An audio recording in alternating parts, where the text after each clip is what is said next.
वो सबक सिखाएंगे। सर 20 जुलाई 2026 को हजारों छात्र शांतिपूर्वक संसद की ओर मार्च कर रहे थे। वे संवाद चाहते थे, लेकिन उन्हें मिला लाठीचार्ज, आंसू gas, water cannons, pellet gun, current वाले बैरिकेड, मेट्रो लाठी में कीले रखकर और रेलवे स्टेशन भी बंद करे और मेट्रोस बंद करे और इंटरनेट बंद करे। ये सब ठप हो गया। ये सब आपने किया और इससे विद्यार्थी उचक गए, नागरिक भी बहुत इसमें गुस्से में रहे। तो इसीलिए उनको ये एजिटेशन करना पड़ा, लेकिन आप संभाल नहीं सके, शांति से उनसे बात नहीं कर सके। 100 से अधिक छात्र इस एजिटेशन में जो थे वो घायल हो गए और आईसीयू में वेंटिलेटर राम मनोहर लोहिया हॉस्पिटल में पड़े बहुत से, और कई बच्चों को आंखों में वो पैलेट के छर्रे लगे, आंख पे लगे, पीछे लगे। आप सब देखे हैं, सब टीवी में आप बहुत देखते रहते हैं, आप देखे हैं। लेकिन ये देखकर हमको तो शर्म आई, उनको शर्म आया कि नहीं मुझे मालूम नहीं। जो मुझे शर्म आया, अरे मेरे विद्यार्थी जो गांव-गांव से आए, स्टेट से आए, उन बच्चों को पैलेट्स का यूज करके उनको मार रहे हैं और हॉस्पिटल में गिरे हैं। किसका आंख गया, किसका कान गया, किसका हाथ गया, किसका पैर टूटा। इसका जिम्मेदार कौन है? इसका जिम्मेदार आप है, होम मिनिस्टर है। आप बंद कमरे में रह के आप सुन रहे होंगे मेरी बात, लेकिन आप बंद कमरे में रह के बहुत दिन छुप नहीं सकते। एक दिन हम बाहर खींच के लाएंगे और जनता के सामने हम दिखाएंगे इनके दिल में क्या है।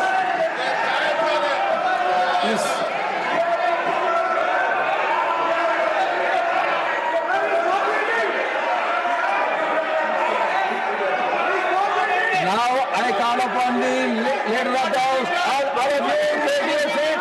All of you take your seat. All of you take your seat. Now I call upon the leader of the House. सभापति जी, एक मिनट, सभापति जी, एक minute. When he speaks, no. सभापति जी, I call. When he is speaking, if he wants, I will call him. When the leader of the House is speaking, if the leader of the opposition wants to intervene, I will call the leader of the opposition. सभापति जी, yes, सभापति जी, leader of the opposition को हम शांति से सुन रहे हैं और प्रजातंत्र में शांति से सुनना ये हमारी जिम्मेवारी है सरकार की। लेकिन मेरा निवेदन है लीडर ऑफ ऑपोजिशन से कि वह तर्क के साथ भावावेश में ना आए और भावावेश में ऐसे शब्दों का प्रयोग न करें जो असंसदीय है। अभी जो उन्होंने एक वाक्य यूज किया वह असंसदीय है, उसे कार्रवाई से निकालना चाहिए और आगे भी आप भावनाओं में ना आए। वो मैं नहीं बोल सकता, मैं नहीं बोल सकता। Any unparliamentary by either side that will be expunged. No, don't insist on it. Please try to be within the framework so that the smooth, wonderful debate should take place. Sir, मैं कभी unparliamentary word इस्तेमाल नहीं किया।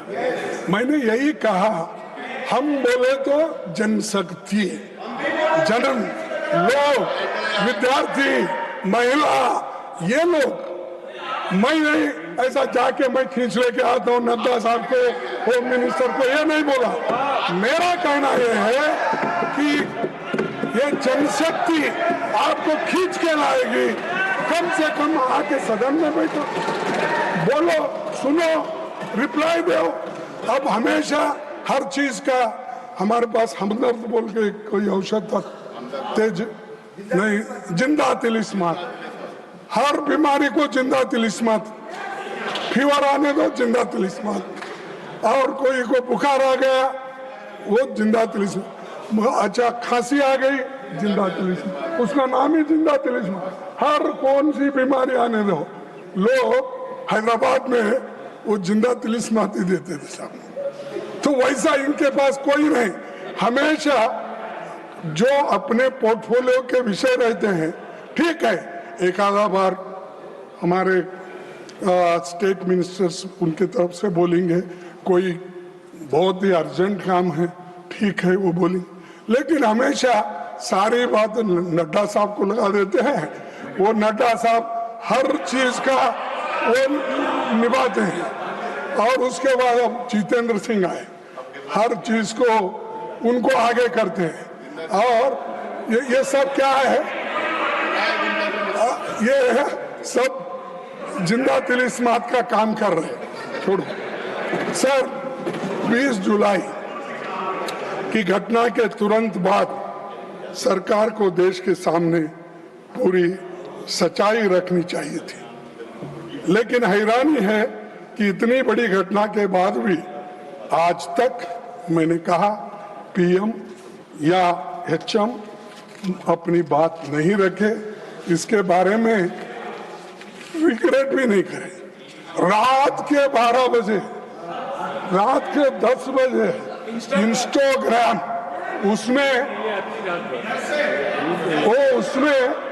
ऐसा लेके बात कर रहे हैं, और क्योंकि उनको नींद नहीं आ रही थी,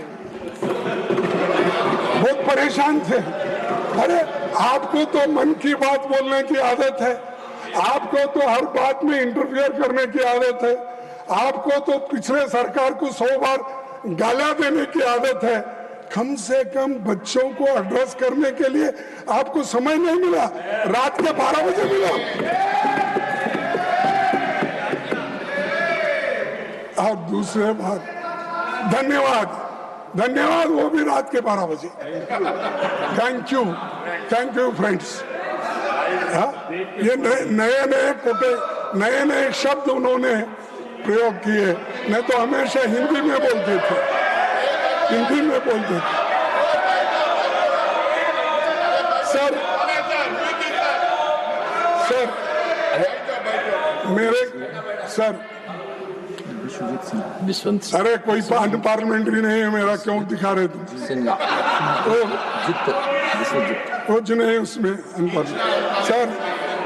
सर मैं आपसे पूछना चाहता हूँ, आपके माध्यम से उनको पूछना चाहता हूँ, लाठी चार्ज कराने के लिए, आंसू गैस करने के लिए, छोड़ने के लिए पैलेट गन के इस्तेमाल का आदेश किसने दिया? कौन लाठी चार्ज का आदेश दिया, आंसू गैस का दिया, और पैलेट गन का इस्तेमाल करने के लिए आदेश कौन दिया? न आप स्टेटमेंट दे सकते थे, लेकिन आप नहीं, क्योंकि आप होम मिनिस्टर को हिफाजत करना चाहते हैं, लेकिन बहुत दिन हिफाजत नहीं कर सकते।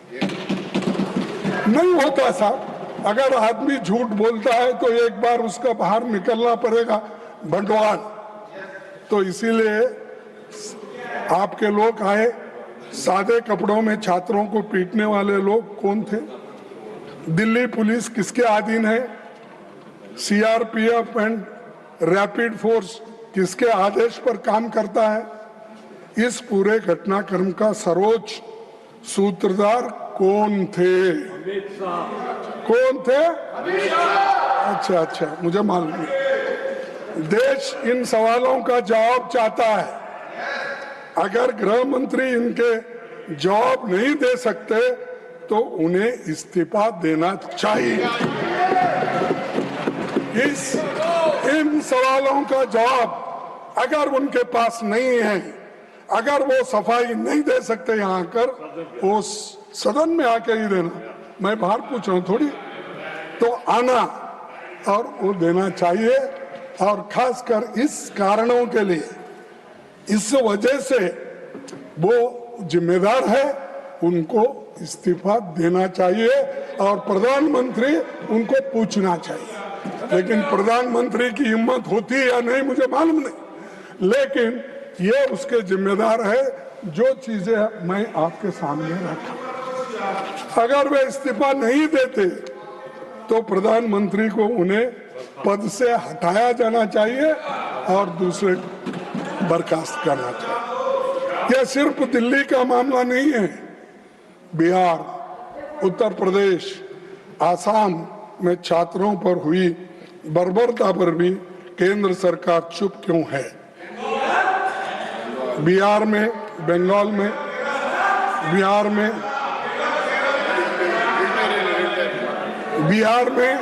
AK-47 का इस्तेमाल जिस पर हुआ तो आतंकवादी नहीं, छात्र था।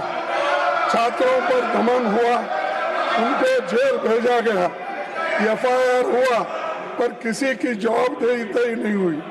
क्या सरकार को बच्चों पर हुई इस बर्बरता को लेकर जरा भी पछतावा नहीं है, जरा भी शर्म नहीं है? और मैं ये पूछना चाहता हूँ कि ये जो काम हुआ, जिस तरह शिक्षा मंत्री जी इस्तीफे के बाद संसद के परिसर में बहुत पहुंचे, तो सत्ता पक्ष ने उनका जैसा स्वागत किया कि कारगिल युद्ध में जीत के आए जैसा उनकी स्वागत। हाँ, उससे ये संदेश क्या है कि आप नाकामियों का भी उत्सव मनाते हो। आप नहीं मानते, नड्डा साहब, दिल से आप नहीं मानते, क्या मानते हैं? इस सदन के मुख्य तौर पर जो मंत्री राजीनामा दिया, जिसके खिलाफ ये सब चार्जेस थे, क्या वो ऐसा अपना क्या बोलते हो, हाँ, वो सब मुकुट पहन के, शाल डाल लेके हंसते हुए, अरे तुम तो नाराजगी व्यक्त करना क्योंकि मैंने ऐसी गलती की, बच्चों को मारने पीटने लगा, तो इसलिए ये ऐसी हालत मेरी हो गई। ये पश्चाताप करने के बजाय आपने जो ये अपना जलसा मना रहे। और दूसरी बात, सबसे बड़ा सवाल आज भी वही है। जब जंतर मंतर पर 1 महीने से ज्यादा समय तक शांतिपूर्ण आंदोलन चल रहा था, तब सरकार ने संवाद का रास्ता क्यों नहीं चुना? तो कड़ी तो टूट गई, लेकिन सजा किसको भी मिली? सर, आज सरकार फास्ट ट्रैक कोर्ट्स की और स्पीडी इन्वेस्टिगेशन की बातें करती है, लेकिन उसका अपना रिकॉर्ड क्या है? 2024 नीट पेपर लीक मामले के मुख्य आरोपी को क्लीन चिट मिल गई है, जिनका नाम अभी हमारे जयराम रमेश जी ने लिया, मुखिया लिया। तो क्या किया साहब? उसको नाम मालूम है, जो आदमी किया वो भी मालूम है, डालना उसको पार्टी भी मालूम है। हाँ, पहले तो बोलते थे छोटी मोटी चीज को, अगर डी नोटिफिकेशन, क्या है वो, डिमोनेटाइजेशन में अगर मैं विफल हो जाऊंगा तो 15 दिन के अंदर मैं नहीं करूंगा, मैं चौराहे पे अपने आप को लटका देना, मेरे फांसी डाल। ये उन्होंने कहा, मैं मजाक से नहीं कर रहा हूं, आप ही के बात है, लगाओ ना इसको। जो आदमी किया आपको मिला है, आपके हाथ में है, जो आपको उसको क्लीन चिट दे रहे हैं, जो मिलता है उसको छोड़ रहे हैं, और आपका अचीवमेंट 0 है, किसी को शिक्षा अब तक नहीं हुई। तो सर, 2026 मामले में दिल्ली की फास्ट ट्रैक कोर्ट में सीबीआई समय पर पेश तक नहीं हुई और पिछले दशक में केंद्र और राज्य की कम से कम 152 परीक्षाएं पेपर लीक के शिकार हो गए और खड़गे जी, आज तक how much minutes more you paper want? Leak के मामलों में sir How many more minutes you want? Because time is over, I am just asking. I want, sir, you could have asked me how many more hours you want instead of more. That again, that is correct, but we cannot sit endlessly. Sir, I will finish another half an hour. आज तक paper leak के मामले में किसी को सजा नहीं हुई। जब जांच और जस्टिस का यही हाल हो तो केवल कानून में कड़ी सजा लिख देने से न्याय नहीं मिलेगा। हर लीक लाखों छात्रों को यह संदेश देती है कि उनकी मेहनत की सरकार की निगाह में कोई कीमत नहीं है। इसका सीधा असर बच्चों के मानसिक स्वास्थ्य और पड़ता है और मोदी जी के कार्यकाल में लगभग 1.25 लाख छात्रों ने आपकी सरकार की नाकामियों के वजह से सुसाइड कर लिए हैं। सर, सरकार ने शिक्षा व्यवस्था में भरोसा बहाल करने की जगह हर बार केवल डैमेज कंट्रोल और हेडलाइन मैनेजमेंट किया है। देशव्यापी छात्र आंदोलन के दबाव के बाद 12 साल में पहली बार शिक्षा मंत्री का इस्तीफा हुआ, हायर एजुकेशन सेक्रेटरी का तबादला हुआ और एनटीए के 47 अधिकारियों को हटाने का दावा किया।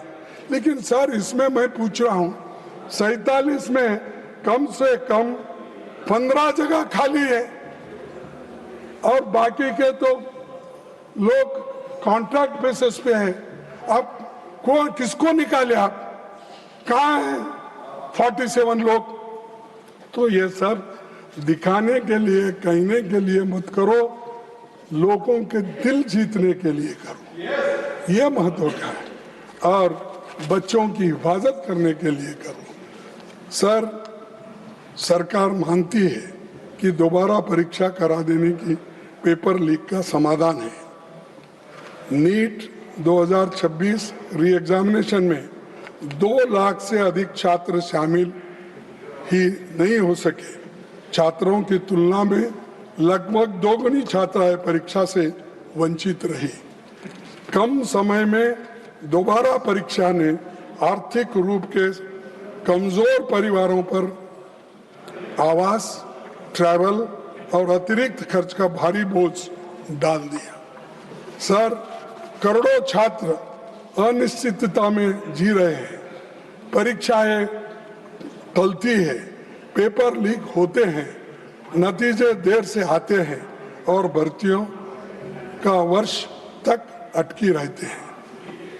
नतीजा ये होता है कि युवाओं का करियर रुक जाता है, कई उम्मीदवारों की उम्र सीमा निकल जाती है। इसीलिए हमारी मांग है कि सभी परीक्षाओं के लिए एक कानूनी रूप से टाइम बॉन्ड एनुअल कैलेंडर बनाया जाए ताकि सरकार भी समय सीमा के प्रति जवाबदेह हो और छात्रों का भविष्य अनिश्चितता से, भरोसे से न रहे। सर, मैं और एक चीज आपके सामने रखना चाहता हूं, वो है इसके बारे में कि